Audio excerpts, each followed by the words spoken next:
about 20 minutes to walk you through how I manage my career. And I'm going to do that because in case that's helpful to see an example of how a person moved from one thing to the next, I've been told in the past that for folks kind of at where you are right now, that thinking through that is interesting, although it may not apply in any way, shape, or form. And I'll tell you a little bit about the Kiva story. But at the end, I'm going to open it up, and to the extent that you want to talk about startups, about joining a startup, about how to pick a startup, how to start a startup, what's important about startup, anything about that, I work with a lot of startups, a lot of tech companies, and I'm happy to just open it up to talk about whatever you guys, whatever's most applicable to you. So coming out of a small engineering school in 1986, I entered the auto industry. And the first job that I applied for was a first-line supervisor in a union assembly shop. And when I went to the on-site interview, one of the interviews asked me, and I quote, "What the hell makes you think you can do this job?" To which I responded, without thinking, "The hell makes you think I can't?" He walked up to me one day and he said, "What are you doing here?" He said, "Your skills are wasted here." He said, you really should go to business school." He said, "Harvard, I don't think Harvard will accept you, but MIT might, you know, with that technical background of yours." And I thought, oh, that's interesting. And that push got me thinking. And so I sent in one application and went to Harvard Business School. so in 1 month, I quit my job, divorced my husband, moved into the basement of the house I grew up in with a 2-year-old and a 4-year-old, and started Harvard Business School as a single mom. Was I confident that I could do that? Hell no. I was terrified. But I didn't let that hold me back. And it turned out that I would do my cases at night every night with my 4-year-old coloring in front of me and my 2-year-old playing with my hair, and I managed to get first-year honors and walked across that stage with those 2 little girls. And they learned a pretty invaluable lesson in how important schoolwork is.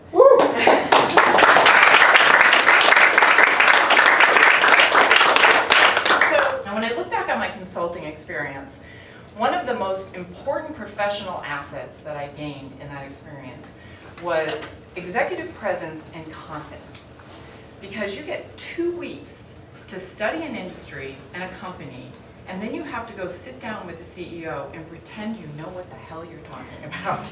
And so you learn confidence really fast. I knew I was an operating person. I knew I could go run something, and that's what I was eager to get back to. So I got introduced into an automotive services company. You see how well I did at getting out of automotive? Got introduced into an automotive services company, and they actually created a position for me. So they created a VP of strategy position. And so I joined the company, and they were very inwardly focused, and I worked with the CEO, and we restructured the company, got it outwardly focused. I took over the automotive business unit, and now I'm running the front end of the business. I'm running sales and product management and client management. And we ended up growing the business from 20% market share to 93% market share in our core market, and then jumped into developing a whole new product area. So we developed a telematics solution, which is a connected vehicle, voice and data pipe coming in and out of the vehicle solution. So I hired a small team. We hit Asia. We ended up going to Hyundai and winning the Hyundai business. And with that action, one of our competitors, who was trying to sell themselves for $300 million, ended up dropping their price to $150, and we bought them. So here I am now with a whole new set of skills. I've got M&A activity, I've got the sales activity, and very shortly thereafter, the rest of the business unit started getting loaded underneath me, and I was tapped to be CEO. So it was this, super exciting time. And then out of the blue comes a conversation on a plane. Never talk to the person next to me on the plane. I always kind of like do that, put the headsets on, open the computer, do your work, and this guy starts talking to me, and for some reason I engaged. And pretty soon he was interviewing me. And then pretty soon it was, you really need to talk to the guys at Bain Capital Ventures. And I said, I don't need to talk to the guys at Bain Capital Ventures.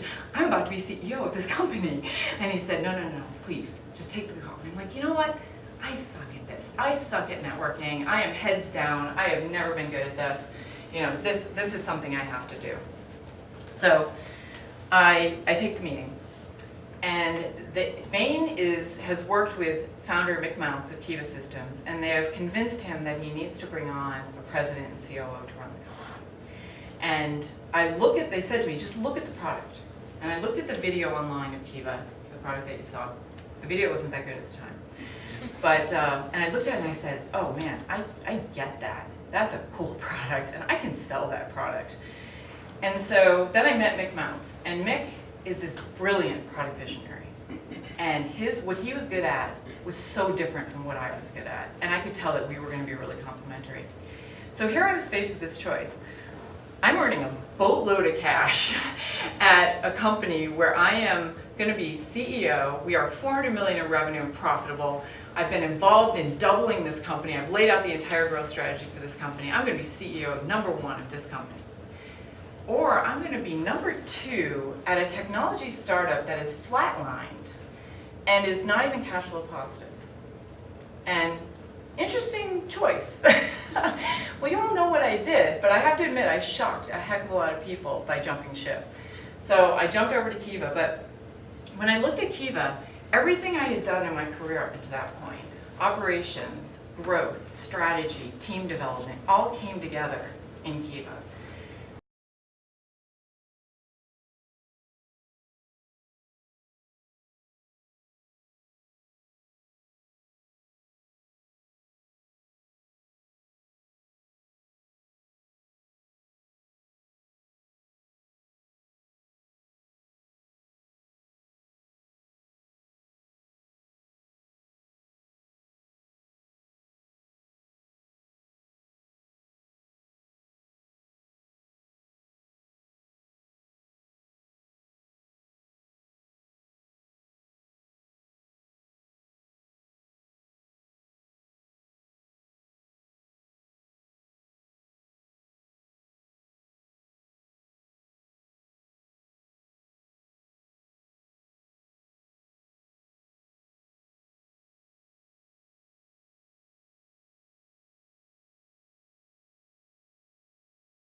It was a wild ride.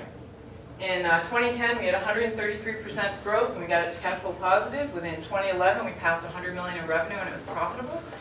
And Amazon walked in and offered us 775 million right after that. And the board looked at me and said, the company existed because of Mick, that valuation existed because of you. And it was just an amazing, amazing moment for all of us. We ended up creating a number of millionaires throughout the company, and I had people walk into my office and hug me and say, I just paid off my college debt, I just paid off my house, I just put a college fund in place for my kids, I did all these things. It was like the most amazing experience. We were 260 people, and then by 2015 we were 600 people. We had outperformed our counterparts in Seattle. We pulled the epicenter of robotics to North Reading, where it still is today. And I sat down and went toe-to-toe with Jeff Wilke, who was the second in command at Amazon, and said, you guys are looking at robotics companies, and this is ridiculous. You have the best robotics. You've got a robotics company that has done what no other robotics company has done, with the autonomy and the functional safety that no one else has done at a scale that no one else has done it at. And you're going to look at other robotics companies and acquire them into Seattle? That's crap. You should rename us Amazon Robotics. And about 9 months later, I got a phone call saying, Amy, Jeff Bezos would like to rename you guys Amazon Robotics. Are you guys okay with that? And I said, I think that's a great idea. Okay, let's do it. So in 2015, we were rebranded Amazon Robotics. I got to tap my successor, who was my right hand and had been with me on this journey. And I was offered 4 other roles VP level roles within Amazon. I walked away and became a board director and advisor to startups. So that is my story. But I will say to you, when I looked back on my career and I think about kind of what was important, like what was it that I did along the way, and none of this was planned, right? I didn't think, oh, I should do this. Like this is